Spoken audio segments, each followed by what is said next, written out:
Welcome to the ক্রীড়ার দুনিয়া। তো বন্ধুরা, আমরা দেখেছি যে আমাদের শোয়েব আলী, উনাকে নিয়ে কিছু কথাবার্তা রিসেন্টলি, আসলে উনার মাধ্যমেই কিছু কথাবার্তা রিসেন্টলি আমাদের মিডিয়াতে এসেছে।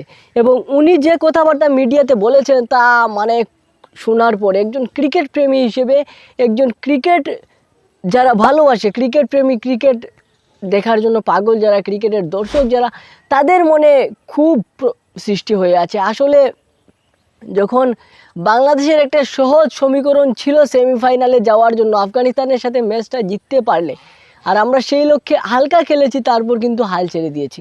তো সেই লক্ষ্যে এই ম্যাচের পর বাংলাদেশের প্রতিটা দর্শক, বাংলাদেশের প্রত্যেকটা দর্শক কিন্তু সমালোচনা করেছে বাংলাদেশ ক্রিকেট টিমের, এভরি ক্রিকেটারের বাংলাদেশের। তো বন্ধুরা, সেই জায়গা থেকে আমাদের ক্রিকেটের, বাংলাদেশের ক্রিকেটের সবচেয়ে বড় ফ্যান যাকে বলা হয় মিস্টার শোয়েব আলী, উনিও কিন্তু সমালোচনা করেছেন বাংলাদেশ ক্রিকেট টিমের। আর এরপরই একটা ঘটনা ঘটে যায়, যেটা শোয়েব আলীর কথা মতে উনার থেকে 10 থেকে 12 বছরের ছোটো একটা প্লেয়ার, উনার থেকে 10 থেকে 12 বছরের ছোটো একটা প্লেয়ার উনাকে এসে অ্যাটাক করে কথা বলে।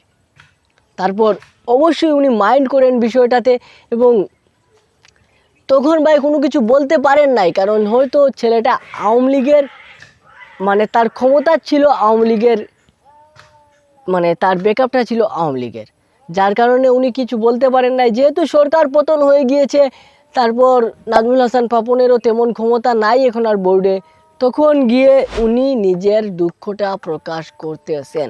এখন বন্ধুরা, উনি যে বলেছেন উনার থেকে 10 থেকে 12 বছরের ছোটো, এখন অনেকেই আমাদের দেশের লোকেরা বলতেছে যে উনাকে সাকিব আল হাসান গালাগালি করেছে ও কথ্য ভাষায়, এমনটা হতে পারে।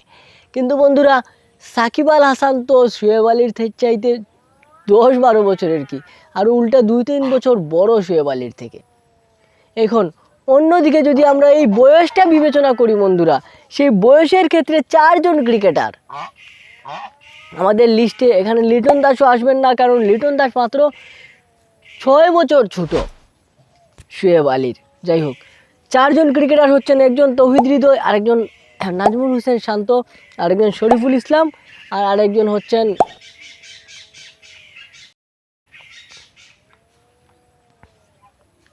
এই 3 জন আপাতত আমরা হিসাব করি। তো 3 জনের মধ্যে বন্ধুরা, তৌহিদ হৃদয় যেহেতু ভালো পারফরমেন্স করতেছিলেন, ওনাকে নিয়ে কোনো কথা বলার ছিল না, তাই তৌহিদ হৃদয় এই লিস্ট থেকে বাদ পড়লেন। শরীফুল ইসলাম তো পুরো কোনো ম্যাচই খেলেন নাই, তাই উনিও বাদ। এখানে একজন রয়ে যায়, যার নাম আমার মনে আসতেছে না, আর আরেকজন হচ্ছে নাজমুল হোসেন শান্ত।